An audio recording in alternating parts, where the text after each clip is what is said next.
In this video, I'll be talking about the surface area. So when we're talking about the surface area, we're concerned with the surface areas of the curved parts of the cylinder, the sphere, and lastly, the cone.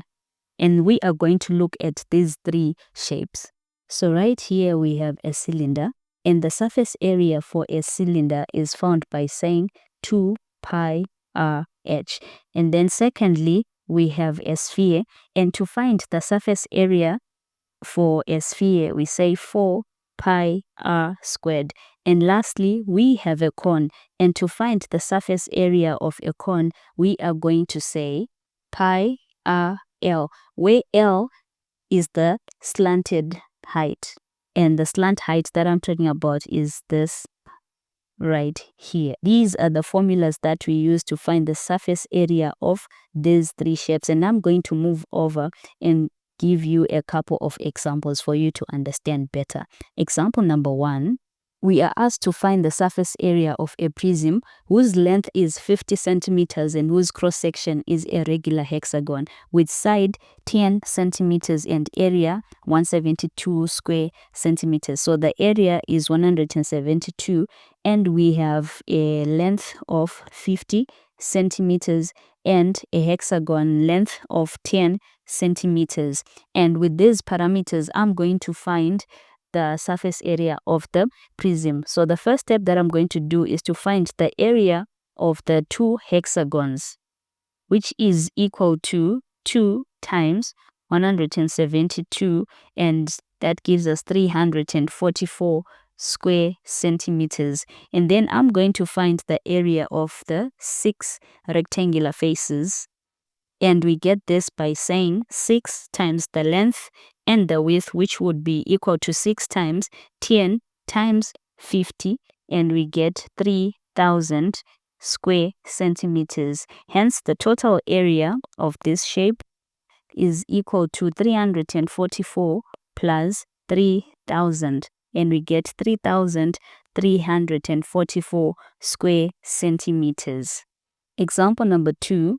We are asked to find the slant height of a cone that has a curved surface area of 20 square centimeters and a radius of 3 centimeters. And the area for the cone is given by pi r l. And our area is 20, which is equal to pi multiplied by the radius of 3 multiplied by l, which is what we are finding. So we get 20 is equal to 3 pi l. Then we divide both sides by 3 pi to get our slant height. So our slant height, which is given by l, is equal to 2.12 centimeters.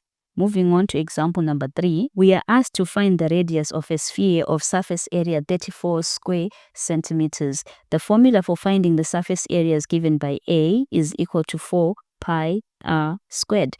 And we're given the area is 34, which is equal to 4 multiplied by pi and r squared, which is what we are looking for. So we divide both sides by 4 pi to get r squared is equal to 34 over 4 pi. And then we find the square root of 34 over 4 pi to give us our r, which is equal to 1.64 centimeters. And moving on to example number 4. A tin of paint covers a surface area of 60 square meters and costs $4.50. Find the cost of painting the outside of a hemispherical dome of radius 50 meters, just the covered part. You can only buy a whole number of tins of paint. Hemispherical is equal to a half of a sphere, and we're told that the radius is equal to 50 meters. So we're going to look for the surface area of this sphere, and we're given the formula 4 pi r squared.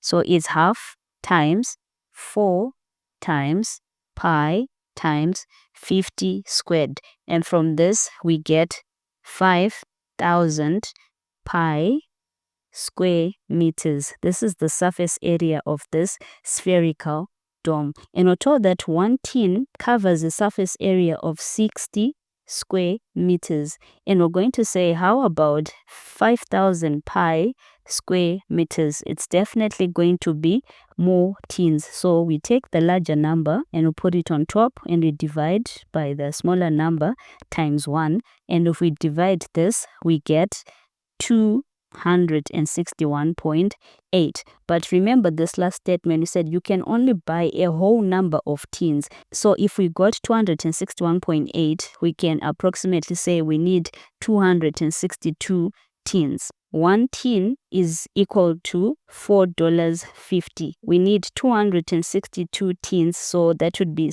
262 times $4.50, and we get $1,179. This is the amount of money that we need to paint the outside surface of a hemispherical dome of radius 50 meters. I'll do the last example, which would be example number 5. We've been asked to find the surface area of the shape, and I'm going to start by concentrating on this triangle right here. And one thing to notice that we have this surface in the front and we have a surface at the back, this part. And to find the area of the triangle, we say area is equal to half base times height.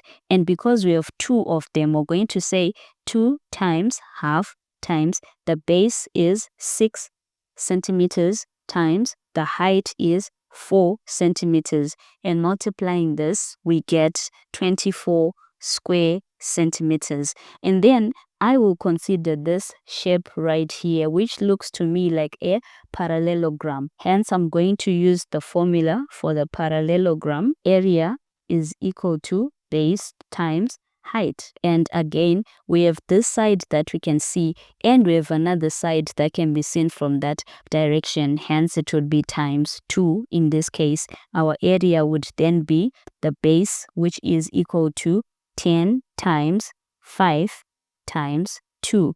And we get our answer as 100 square centimeters. And lastly, we do have a base that is below, which looks something like that. To get the base, we are going to use the formula. Area is equal to length times width, and we say 6 times 10, which is equal to 60 square centimeters. Now, to find the total area, we are going to add everything that we have just calculated. So that is going to be 24 plus 100 plus 60, which gives us 184 square centimeters. That is how you find the total surface area of this entire shape. That is it, guys. Please make sure that you hit the subscribe button. I'll see you in the next video.